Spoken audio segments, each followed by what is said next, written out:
नमस्कार दोस्तों, आप देख रहे हैं 4 PM महाराष्ट्र और मैं हूं मयूर परीख। 1 लाख करोड़ की फिक्स डिपॉजिट, 55,000 करोड़ का सालाना टर्नओवर, देश की आर्थिक राजधानी यानी मुंबई शहर पर कब्जा। बिल्कुल सही पहचाना आपने, हम बात कर रहे हैं मुंबई महानगर पालिका की, जिसका चुनाव 1 साल पहले होना था। टलते टलते अब ऐसा लग रहा है कि बहुत जल्द चुनाव हो ही जाएगा और इसीलिए चुनाव का बिगुल फूंका जाए उससे पहले शिवसेना उद्धव बाळासाहेब ठाकरे गुट ने अपनी पहली चाल चल दी है। 1 जुलाई के दिन मुंबई महानगर पालिका पर वो मोर्चा ले जा रहे हैं। ठीक उसके 24 घंटे पहले ही मुख्यमंत्री एकनाथ शिंदे ने ट्वीट कर दिया और बीएमसी के घोटालों पर सीआईटी का गठन कर दिया और साथ ही अब शुरू हुआ है ईडी के रेड का सिलसिला। कई जगहों पर ईडी की रेड हुई है। इस रेड को पालिका चुनाव के साथ जोड़कर देखा जा रहा है और ऐसा माना जा रहा है कि उद्धव ठाकरे गुट को डराने के लिए इस तरह की कार्रवाई की जा रही है। मुंबई महानगर पालिका पर किसका झंडा लहराएगा, ये तो आने वाले दिनों में धीरे धीरे पर्दा उठता जाएगा, पता चलता जाएगा। लेकिन मौजूदा हालात में जिस तरह के आरोप प्रत्यारोप चल रहे हैं, उस पर बातचीत करने के लिए मेरे साथ एक विशेष पैनल है। ये बहुत ही स्पेशल पैनल है। हमारे साथ है आनंद दुबे, जो कि शिवसेना के प्रवक्ता हैं। आनंद दुबे जी हर मामले पे अपनी पार्टी की राय रखते हैं। वो खुद मुंबईकर हैं और मुंबई शहर को बहुत अच्छे से जानते हैं। बहुत बार अक्सर स्टूडियो में लेट इसलिए भी पहुंचते हैं क्योंकि उनके घर के नीचे की सड़क पे भयानक ट्रैफिक होता है। मैं सही कह रहा हूँ आनंद जी? बिल्कुल सही कह रहे हैं सर। मेरे साथ हैं विवेकानंद गुप्ता जी, जो कि भारतीय जनता पार्टी के प्रवक्ता हैं, बड़े ही तेज तर्रार नेता हैं। कई मामलों में कोर्ट पर जो है वो रुख कर देते हैं, केस फाइल कर देते हैं और कई नेताओं को अड़चन में ले आते हैं। आज वो भाजपा का रुख यहाँ रखेंगे। मेरे साथ हैं वैभव पुरोहित, जो कि राजनीतिक विश्लेषक हैं, एनालिस्ट हैं। उनके ट्विटर हैंडल पे वो कई बार रोचक तथ्य और हर सीटों के बारे में विश्लेषण डालते रहते हैं, जिसे बड़े बड़े नेता पढ़ते और रीट्वीट करते हैं। आप तीनों का स्वागत है। सबसे पहले हम बात करेंगे आनंद दुबे जी के साथ, क्योंकि आप इस समय कटघरे में खड़े हैं। ईडी ने आपको कटघरे में खड़ा किया है, आपके नेताओं के करीबियों की और जो है रेड की है। आप कैसे देखते हैं, क्या कहते हैं? मयूर जी नमस्कार, सभी पैनलिस्टों को मेरा नमस्कार। देखिए, आज की जो ईडी की कार्रवाई हो रही है, इससे हम कोई परेशान नहीं है। ये एक अनुमानित रेड ही है। हमें पता है कि ये बदले की कार्रवाई से की जाने वाली एक कार्रवाई है, बदले की भावना से की जाने वाली एक कार्रवाई है। सूरज चौहान जी पार्टी के सचिव हैं, किसी भी सरकारी पद पर वो नहीं है। न बीएमसी में कभी उन्होंने कोई पद ले रखा, न सरकार में कोई पद ले रखा। अब ऐसे नेता या ऐसे व्यक्ति पर आप शिकंजा कस रहे हैं, दबाव बना रहे हैं, तो ये समझ में आता है कि आप कहीं न कहीं घबराते हैं। जिस प्रकार सूरज चौहान जी पार्टी में नगर सेवक हों, चाहे विभाग प्रमुख हों, उनके संपर्क में रहना, चुनाव की रणनीति बनाना, पार्टी के कामकाज को देखना, शिवसेना भवन में बैठकर युवा सेना के विस्तार का काम देखना, आदित्य ठाकरे जी के अपॉइंटमेंट को देखना, आदित्य ठाकरे जी को एक प्रकार से सहयोग करना, ये सब चीजों को देखते हुए सूरज चौहान जी के यहाँ ईडी की रेड चल रही है। अगर कोई व्यक्ति कोरोना काल में हुए गए उस समय के घोटाले में लिप्त है तो आप जरूर उसको कार्रवाई करिए। कोई व्यक्ति ने टेंडर लिया है किसी कंपनी में, उसका ऑफिशियली इन्वॉल्वमेंट है, कागज पर वो हस्ताक्षर किया हुआ है, जरूर आप उस पर ईडी की रेड करिए, उसको पकड़ लीजिए, जो सजा है दे। लेकिन अब चूंकि नेताओं को पकड़ लेना, प्रवक्ताओं को पकड़ लेना, या केवल इसलिए कि आप ज्यादा बोलते हो या आप पार्टी में ज्यादा काम मत करो, आप ज्यादा सक्रिय मत रहो, इसके लिए हम ईडी की रेड, सीबीआई की रेड, इनकम टैक्स की रेड आप क्या करेंगे, तो इससे अब हमें कोई फर्क नहीं पड़ता मयूर जी। पिछले 7-8 सालों में देश की जनता ने देखा है कि जिस प्रकार एजेंसियों का दुरुपयोग किया जाता है, नेताओं को परेशान किया जाता है और एक तरफा होता है। अब सोचिए कि बीएमसी में जब कोरोना का समय आया तो उस समय आईएस चहल कमिश्नर रहे, उस समय बहुत सारे तत्कालीन जो एएमसीज वगैरह रहे, बहुत सारे और अधिकारी रहे, उस समय यशवंत जाधव स्टैंडिंग कमेटी के चेयरमैन रहे। अब वो लोग चूंकि बीजेपी के साथ हैं या एकनाथ शिंदे की सेना के साथ हैं, तो भाई कोई इंक्वायरी नहीं, कोई रेड नहीं, कोई उनके ऊपर दबाव नहीं। लेकिन चूंकि अब हम थोड़े से विपक्ष में हैं, हम उनकी बातों को नहीं मानते हैं, उनके खिलाफ बोलते हैं, तो हम पर रेड, कोई बात नहीं, अब ये सब चीजें तो होती रहेंगी। राजनीति में आप तो इतने वरिष्ठ हैं, अब हमें इससे गुजरना है, हम इसका सामना करेंगे। विवेकानंद जी, आप प्रवक्ता भी हैं और वकील भी हैं। कई बार आपने शिवसेना के नेताओं के खिलाफ जो है वो केस भी दायर किया है। क्या कहेंगे? कहते हैं आनंद दुबे जी की ये सरासर सारी गलत रेड है और कोई घोटाला नहीं है। नहीं, इन्होंने स्वयं आनंद दुबे जी ने मान्य किया है कि जो सूरज चौहान है वो आदित्य ठाकरे के काफी कुछ काम देखते हैं, और इसीलिए स्पष्ट होता है कि बीएमसी के कोविड घोटाला जो 12,000 करोड़ का हुआ है, जिसे एक कॉन्स्टिट्यूशनल बॉडी सीएजी ने उसका ऑडिट किया है, और उसके बाद में आज ईडी ने रेड डाला है।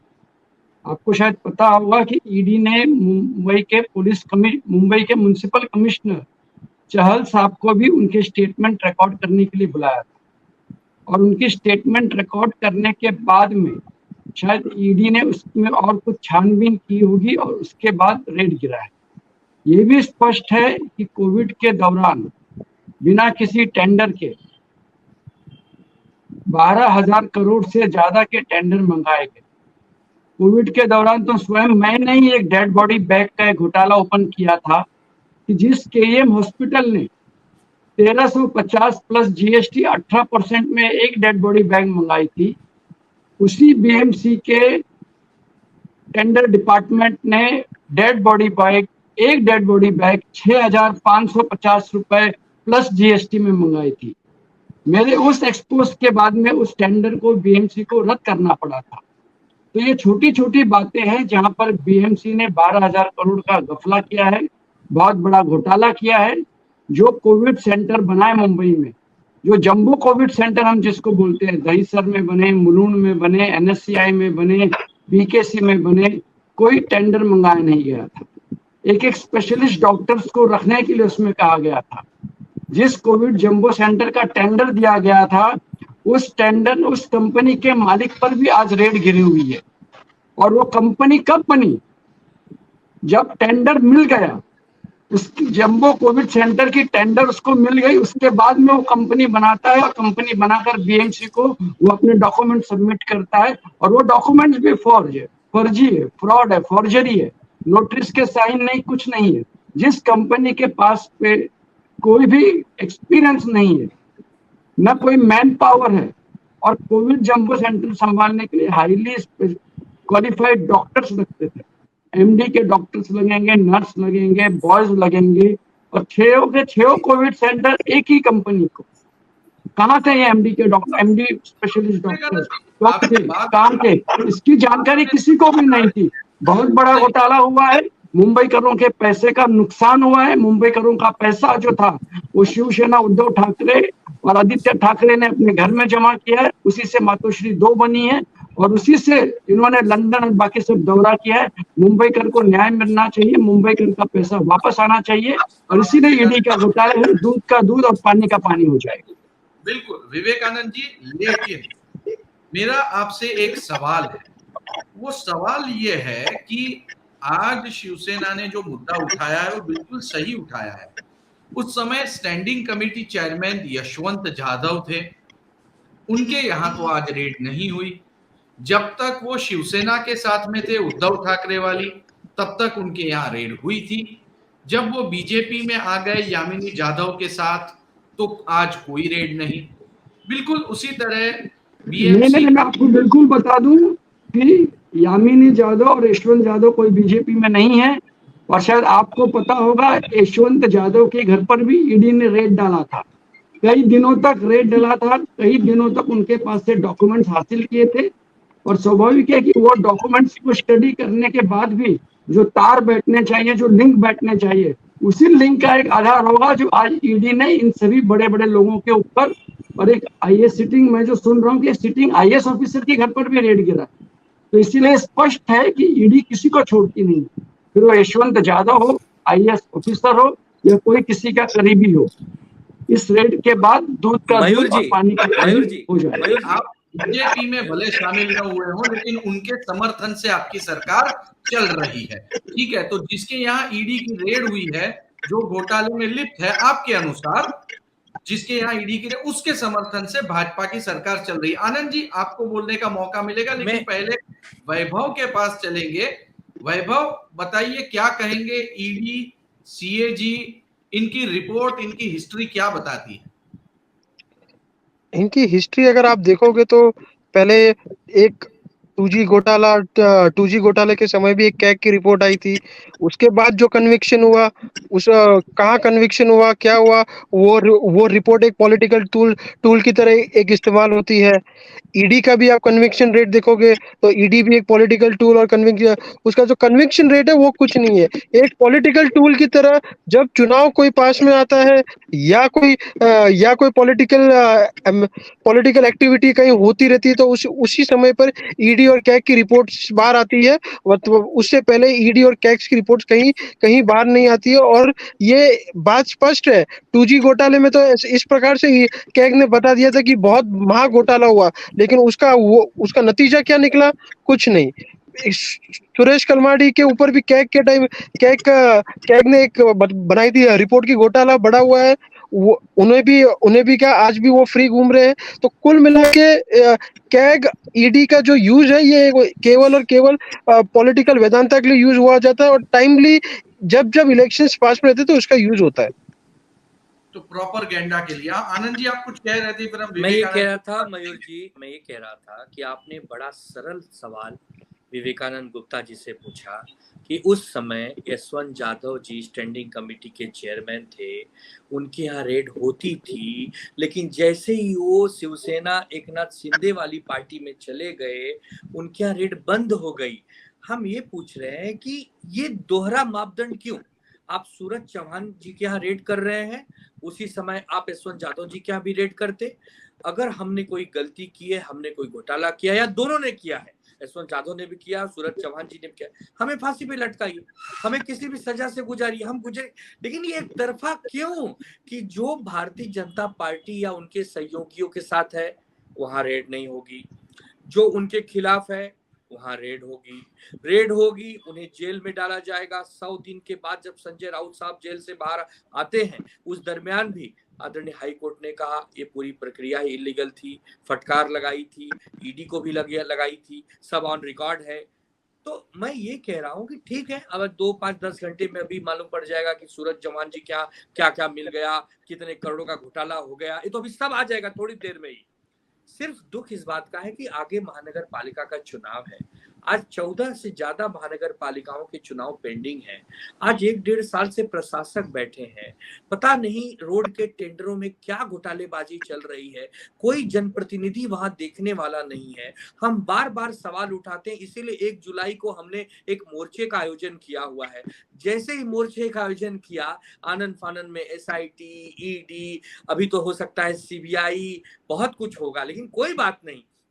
साँच को आज क्या, जब हमने कोई घोटाला किया ही नहीं है, हमने कोई आनंद फानन में नहीं हुआ है। आनंद फानन में तो मोर्चे का ऐलान हुआ है। जिस दिन SIT की घोषणा हो गई, उसके दूसरे दिन आनंद फानन में मोर्चे का ऐलान हुआ है। अब PCI बिल्ली खंबा नहीं नोचेगी तो और क्या करेगी? इसलिए क्योंकि उद्धव जी जानते हैं कि उनका एक्सपोज, उनका भ्रष्टाचार पूरा बाहर निकलेगा SIT के बाद। गुप्ता जी, एक सवाल का जवाब में नहीं हुआ है। 2021-22 के दरमियान एक कैग की जांच कराई गई थी, उसकी रिपोर्ट कहाँ है गुप्ता जी, जरा बताएंगे मयूर जी को? कैग की रिपोर्ट कैग की वेबसाइट पर है, देख लीजिए। CAG की जो भी रिपोर्ट होती है, क्या है उसमें, कोई भी रिपोर्ट CAG की, एक तो पहले अगर महाराष्ट्र से संबंधित है तो उसे विधान भवन में रखा जाता है, टेबल किया जाता है, और उसके बाद वो रिपोर्ट CAG की वेबसाइट पर उपलब्ध है। नहीं, अगर वो टेबल हुई है तो आपके मुख्यमंत्री, आपकी सरकार क्या कर रही है? नहीं, विवेकानंद जी, मेरा एक सवाल है आपसे। अब पालिका चुनाव नजदीक आ रहे हैं, इसीलिए ये सारे सवाल पूछे जा रहे हैं।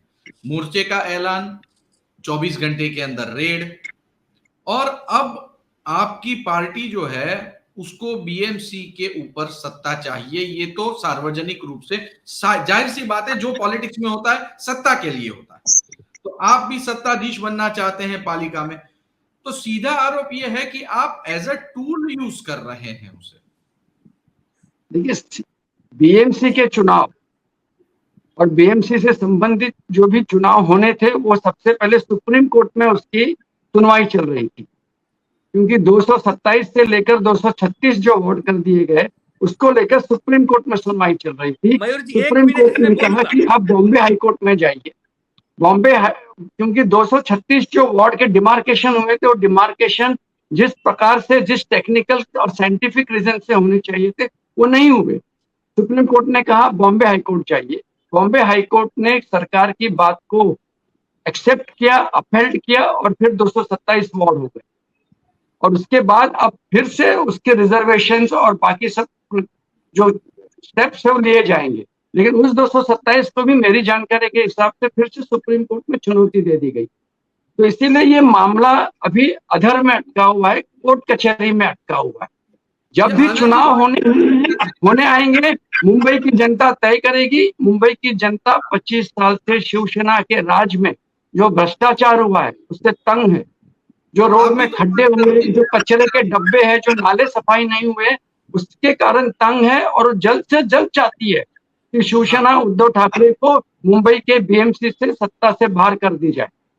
आनंद जी बताइए, आप कुछ कह रहे थे। फिर मैं ये कह रहा था कि सुप्रीम कोर्ट और हाई कोर्ट में जो मामला चल रहा है उसका चुनाव से कोई लेना देना नहीं है। क्लियर गाइडेंस है हाई कोर्ट और सुप्रीम कोर्ट की चुनाव आयोग को कि आप देखिए, आपको लगता हो कि चुनाव करा सकते, आप चुनाव कराइए। ये मामला जो कोर्ट में चल रहा है इससे चुनाव पेंडिंग हो गए, ऐसा कहीं नहीं है। क्योंकि अगर ये मामला 4 साल भी पेंडिंग रह गया तो क्या 4 साल चुनाव नहीं होंगे? पहले बात तो क्लियर हो गई। चुनाव करवाने की एक मंशा होती है जो मौजूदा वर्तमान सरकार की नहीं है, क्योंकि उन्हें अच्छे से पता है कि हमारे पास वोट नहीं है। जो कथित शिवसेना का सहयोग उन्होंने लिया है, उनका पिंपरी चिंचवड़ और पूना के चुनाव में रिजल्ट आ गया है, तो वो उस विषय को अलग रखा जाए। दुबे जी 2017 में हम अकेले लड़े थे, और तब हम 82 सीट्स लेकर आए थे बिना शिवसेना के, और शिवसेना हमसे सिर्फ 2 सीट ज्यादा थी। हाँ, विवेकानंद जी, लेकिन मेरा आपसे सवाल है, आपके अनुसार शिवसेना ये भ्रष्ट पार्टी है, हजारों करोड़ रुपए लूट की है, उन्होंने घोटाला किया है, उन्होंने गड़बड़ किया है, लेकिन जरा मुझे इस बात का जवाब दीजिए, आप भी तो 50% के पार्टनर थे सत्ता में, नहीं थे? मुंबई महानगर पालिका के 25 वर्ष के इतिहास में महापौर शिवसेना का था। स्टैंडिंग कमेटी के जो चेयरमैन थे वो शिवसेना के थे। स्टैंडिंग कमेटी में मेजॉरिटी शिवसेना की थी। जहां पर मुंबई के टेंडर्स पास होते हैं वो स्टैंडिंग कमेटी में पास होते हैं। हमारे विरोध के पास बावजूद शिवसेना की मेजॉरिटी होने के कारण सब टेंडर पास होते थे। टेंडर पास होने से पहले सभी कॉन्ट्रैक्टर को बंगले पर बांद्रा बुलाया जाता था, या तो फिर चेंबूर के ग्रीन एकर्स में बुलाया जाता था, जहां पर आज जो शिवसेना के सचिव का रेड गिरा है वो वहां बैठकर सब हिसाब करते थे, वही खाता वहीं जमा होता था, और फिर शिवसेना के मेजॉरिटी वाले स्टैंडिंग कमेटी में सभी टेंडर पास होते थे। हमने हमेशा स्टैंडिंग कमेटी में जहां पर मुंबई के विषय को लेकर अगर मुंबई को कोई राहत मिलनी चाहिए तो हमने उसको सपोर्ट किया है, लेकिन जहां पर भ्रष्टाचार हुआ है वहां पर बीजेपी के नगर पालिका नगर सेवकों ने स्टैंडिंग कमेटी में उसका विरोध किया। हम न 50% के मालिक थे और न 5% के मालिक थे। जो 100% के मालिक शिवसेना थी, और सभी। मैं आपको विवेकानंद जी कुछ याद दिलाना चाहूंगा। मैं आपसे ये कहना चाहता हूं विवेकानंद जी कि आप पिछली बार जब सत्ता में थे आपके 82 कॉर्पोरेटर चुनकर आए थे, और आप उन 82 कॉर्पोरेटर्स के साथ में सत्ता में आए। उस समय आप विरोधी पक्ष नेता पद ले सकते थे। इन सारे टेंडरों का विरोधी पक्ष रहते हुए पोल खोल कर सकते थे। 84 सीट्स आई थी शिवसेना की, 82 के बावजूद इसके आप उनके साथ सत्ता में बैठे रहे और आज आप उनके ऊपर भ्रष्टाचार के आरोप कर रहे हैं। जब हम सत्ता में बैठे तो हमने स्पष्ट कहा था कि हम वॉचिंग की भूमिका रखेंगे, हम इसकी पूरी तौर से पूरा ध्यान रखेंगे और हम इसमें किसी भी प्रकार का कोई भी घोटाला करने नहीं देंगे। और हमने वॉचिंग की भूमिका निभाई थी और जहां जहां पर हमको विरोध करना था हमने स्टैंडिंग कमेटी में विरोध किया।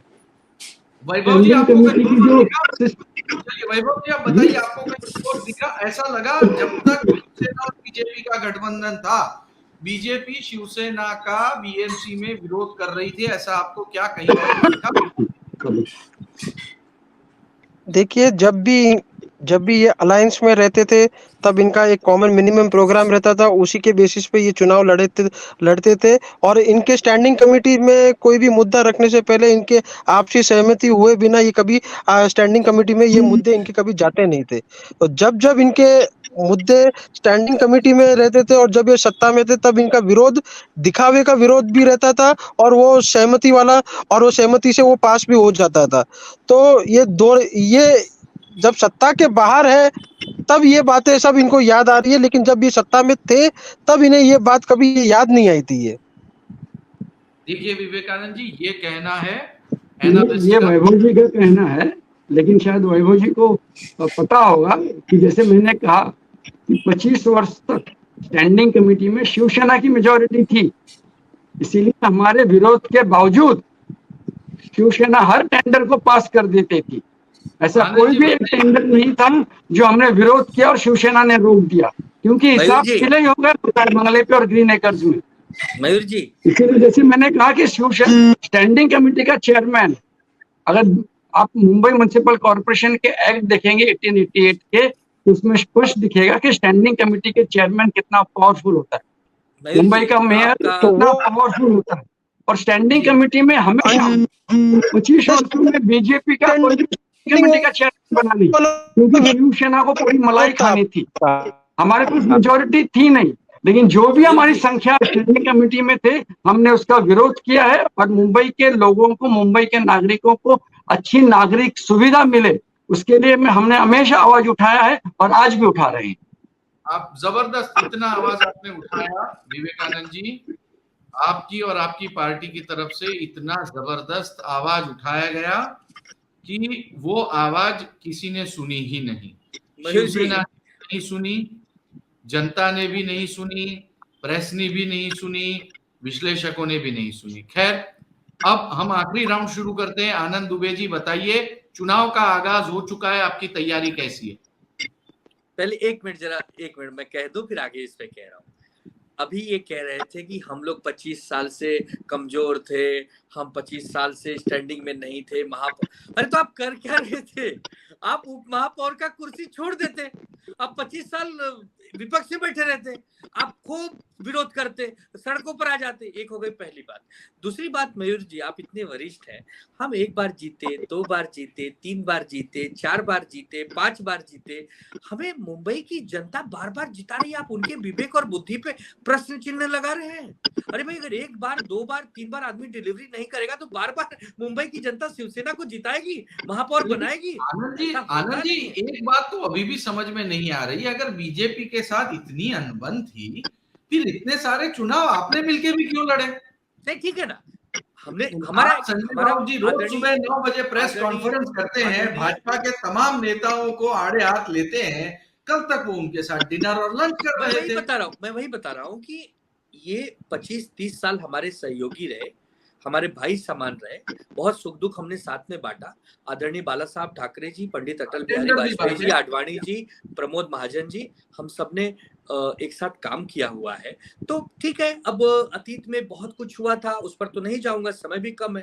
लेकिन अब ठीक है, वो बीजेपी जब वापस वही बीजेपी बन जाएगी तो हम एक बार फिर कोशिश करेंगे, लेकिन वो बीजेपी। विवेकानंद जी आपकी आखिरी कमेंट, आप किन नैरेटिव्स को सेट करना चाहते हैं? ईडी की रेड हो गई, अगले चुनाव के मुद्दे क्या होंगे? जब चुनाव आएगा उस समय चुनाव के मुद्दे तय करेंगे। ईडी का रेड, सीएजी की रिपोर्ट, एसआईटी का गठन, इसका कोई चुनाव से संबंध नहीं है। इसका संबंध शिवसेना के भ्रष्टाचार से है। मुंबई महानगर पालिका में 12,000 करोड़ से जो बड़ा भ्रष्टाचार किया है, उस भ्रष्टाचार से संबंध है। और वही भ्रष्टाचार अगर चुनाव जब भी आएंगे तो मुंबई की जनता के सामने सब कुछ रखेंगे, किस प्रकार से कोविड में भ्रष्टाचार हुआ है, किस प्रकार से जम्बो सेंटर्स में भ्रष्टाचार हुआ है, किस तरह से रोड के टेंडर में भ्रष्टाचार हुआ है, किस तरह से सॉलिड वेस्ट के टेंडर में भ्रष्टाचार हुआ है, किस तरह से नाला सफाई के इसमें भ्रष्टाचार हुआ है, किस तरह से स्कूल्स में भ्रष्टाचार हुआ है। ये सभी भ्रष्टाचार हम मुंबई की जनता के सामने रखेंगे और मुंबई की जनता, हमें पूरा विश्वास है कि इस बार में सही अर्थ में मुंबई महानगर पालिका में भगवा लहराएगा और वो सही भगवा होगा तो भारतीय जनता पार्टी और सही शिवसेना जो एकनाथ शिंदे जी की शिवसेना है उसके साथ मिलकर भगवा लहराएगा। वैभव जी क्या कहेंगे क्लोजिंग कमेंट? इस समय तो बीजेपी पूरी तरह से हॉस्टाइल स्टेट में देख रही है कि भैया इस शिवसेना के साथ संबंध नहीं, क्या कहेंगे इस पर? देखिए, ये नैरेटिव साफ है, ये करप्शन को मुद्दा बनाएंगे, लेकिन और करप्शन के मुद्दे पे ही ये आने वाले चुनाव लड़ेंगे, क्योंकि ये एक पब्लिक सेंटिमेंट्स पे अगर ये चुनाव लड़ने की कोशिश करेंगे, क्योंकि ये हिंदी हार्टलैंड है नहीं, यहाँ पर हिंदुत्व ना हिंदुत्व चलता है, ना ये चलते बाकी कोई मुद्दे चलते हैं, लेकिन यहाँ पर जो मुद्दे चलेंगे वो चलता है करप्शन, डिलीवरेंस। उन मुद्दों पे बीजेपी ये मुद्दे चुनाव को लड़ने की कोशिश करेगी। तो अब बीजेपी ने अपना एक एजेंडा सेट करने की कोशिश शुरू कर दी है, अब देखते हैं इसे शिवसेना किस प्रकार से काउंटर करती है। जी वैभव जी, आप इस शो में आए, विवेकानंद गुप्ता जी आपने विचार रखे, आनंद जी आपने बीजेपी की साइड रखी, आप तीनों का बहुत बहुत धन्यवाद। तो कुल मिलाकर बीएमसी चुनाव का आगाज होने जा रहा है। भले ही चुनाव ऑफिशियली डिक्लेयर न हुए हों, लेकिन 1 जुलाई को उद्धव बाला साहेब ठाकरे की रैली बीएमसी के मैदान में होने जा रही है।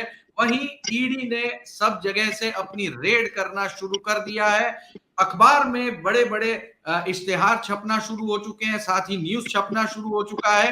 देखना यह है कि ये जो मुंबई महानगर पालिका का चुनाव होने जा रहा है या आने वाले दिनों में होगा, उसे लेकर बीजेपी अपना मुद्दा लोगों के मन में डाल सकती है, या उद्धव बाला साहेब ठाकरे जिन मुद्दों को लेकर आगे बढ़ रहे हैं उससे जनता कन्विंस होती है। बहरहाल मुंबई के रण मैदान में, बीएमसी के रण मैदान में अब चुनौतियां आमने सामने डाल दी जा चुकी हैं और लड़ाई शुरू हो चुकी है। इसी तरह की खबरें देखने के लिए आप सब्सक्राइब करें 4 PM महाराष्ट्र, बेल बटन दबाना न भूलें। बहुत बहुत धन्यवाद।